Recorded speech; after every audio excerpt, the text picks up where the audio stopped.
আজকে আমরা অত্যন্ত বিস্ময়ের সাথে লক্ষ্য করেছি যে বাংলাদেশ জামায়াতে ইসলামের আমির ডক্টর শফিকুর রহমান তার ভেরিফাইড এক্স সাবেক টুইটার হ্যান্ডেল থেকে নারীদের উদ্দেশ্যে যে নোংরা, জঘন্য ও অবমাননাকর ভাষা ব্যবহার করেছেন বলে দেশব্যাপী আলোচনা চলছে, সেটি সঠিক হলে এর মাধ্যমে পুরো সমাজ ব্যবস্থাকে মধ্যযুগীয় অন্ধকারে ঠেলে দেওয়ার প্রচেষ্টা বলে প্রতীয়মান। তিনি তার এক্স অ্যাকাউন্টের পোস্টে গতকাল তথা 31শে জানুয়ারি বিকেল 4:37 যা লিখেছেন তার একটি অংশ অনুবাদ করলে দাঁড়ায়, আমরা বিশ্বাস করি যে যখন মহিলাদের আধুনিকতার নামে ঘর থেকে বের করা হয় তখন তারা শোষণ, নৈতিক অবক্ষয় এবং নিরাপত্তাহীনতার মুখোমুখি হয়। এটি অন্য কোনো রূপে পতিতাবৃত্তির মতোই। উল্লেখ্য যে তিনি এর আগেও আল জাজিরার সঙ্গে সাক্ষাৎকারে নারীদের ক্ষমতায়ন প্রসঙ্গে নেতিবাচক মন্তব্য করেছিলেন। এটি যদি সত্যি একটি রাজনৈতিক দলের বিশ্বাস হয়ে থাকে তবে এটি আমাদের জন্য অত্যন্ত দুঃখজনক। প্রিয় সাংবাদিক ভাই ও বোনেরা, জামাতের আমিরের এই পোস্ট দেওয়া এবং অ্যাকাউন্ট হ্যাক হয়ে যাওয়ার যে দাবি করা হয়েছে সঙ্গত কারণেই তার প্রেক্ষিতে প্রশ্ন ওঠে যে নারী বিদ্বেষী একটি পোস্টের প্রায় 9 ঘন্টা পর দেশব্যাপী তুমুল সমালোচনার মুখে রাত 1টার দিকে আইডি হ্যাকের দাবি কতটা যৌক্তিক। আমরা সবাই জানি কোনো গুরুত্বপূর্ণ বা ভেরিফাইড অ্যাকাউন্ট হ্যাক হলে প্রথম ও প্রধান দায়িত্ব হলো দ্রুততম সময়ে জনগণকে অবহিত করা, মিডিয়াকে অবহিত করা, যেন কোনো বিভ্রান্তি না ছড়ায় এবং যেন সবাই সতর্ক থাকতে পারেন। কিন্তু এখানে দেখা গেল সেই বিকেল প্রায় 4:30টার দিকে যে পোস্ট, সেটা জনগণের মধ্যে ক্ষোভ ছড়িয়ে পড়ার অনেক পরে হ্যাকিংয়ের দাবি তোলা হলো। এতে স্বাভাবিকভাবে প্রশ্ন উঠেছে এই দাবিটা আদৌ কতটা বিশ্বাসযোগ্য। এমনকি উক্ত সময়ের মধ্যে জামাত আমিরের ফেসবুক অ্যাকাউন্ট থেকে কিন্তু আমরা দেখেছি অনেকগুলো পোস্ট হয়েছে নির্বাচনী প্রচারণার, কিন্তু সেই এক্স অ্যাকাউন্ট যে হ্যাক হয়েছে এ নিয়ে একটি পোস্টও আমরা দেখিনি।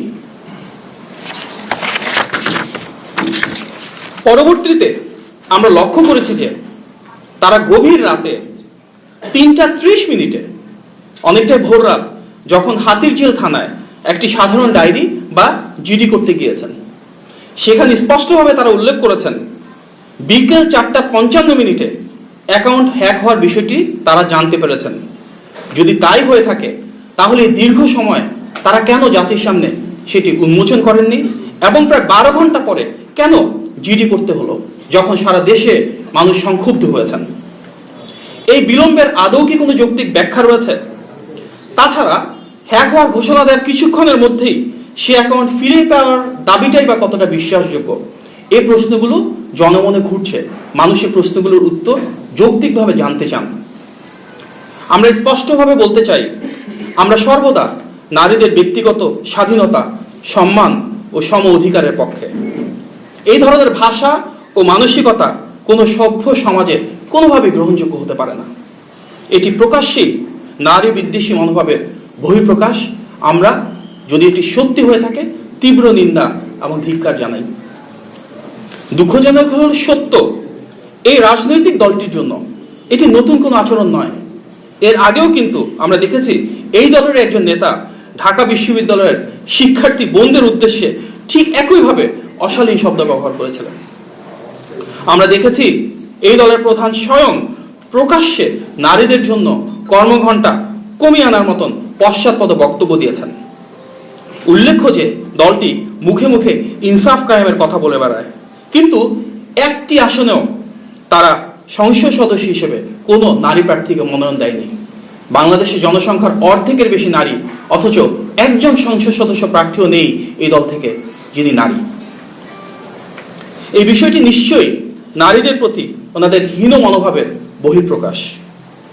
সেই দলের একজন সদস্যই কিছুদিন আগে টক শোতে বলেছেন নারীদের সংসদে যাওয়া যেন ট্রফির মতন, তাচ্ছিল্যের মতন এক একটা বক্তব্য ওনারা দিচ্ছেন।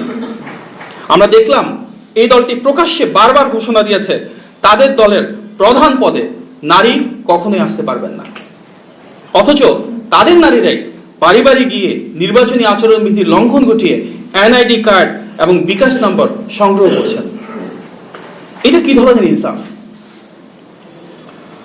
আমরা আরো দেখেছি এই দলের সঙ্গে নির্বাচনী জোটে যুক্ত থাকার কারণে জোটভুক্ত বিভিন্ন রাজনৈতিক দলের বহু নারী নেত্রী পদত্যাগ করতে বাধ্য হয়েছেন, কারণ তারা অবমাননার শিকার হয়েছেন। অনেকেই প্রকাশ্যে ক্ষোভ ও হতাশা প্রকাশ করেছেন। যারা জোটবদ্ধ হয়ে নির্বাচন করছেন তারাও অনেকেই স্বীকার করেছেন যে দলটির কারণে তারা নানাভাবে বাধার সম্মুখীন হচ্ছেন। এমনকি নারী প্রার্থীদের পোশাক পরিচ্ছদ নিয়েও প্রশ্ন তোলা হয়েছে বলে অভিযোগ উঠছে, যা চরম রুচিহীনতা ও নারী বিদ্বেষের বহিঃপ্রকাশ। আমরা প্রত্যক্ষ করেছি বিভিন্ন আসনে আমাদের যারা নারী প্রার্থী রয়েছেন, নির্বাচনী প্রচারণা আমাদের যেসব মা এবং বোনেরা রয়েছেন তাদেরকেও অনলাইন এবং অফলাইনে সমানভাবে নানাভাবে হেনস্থা করা হচ্ছে।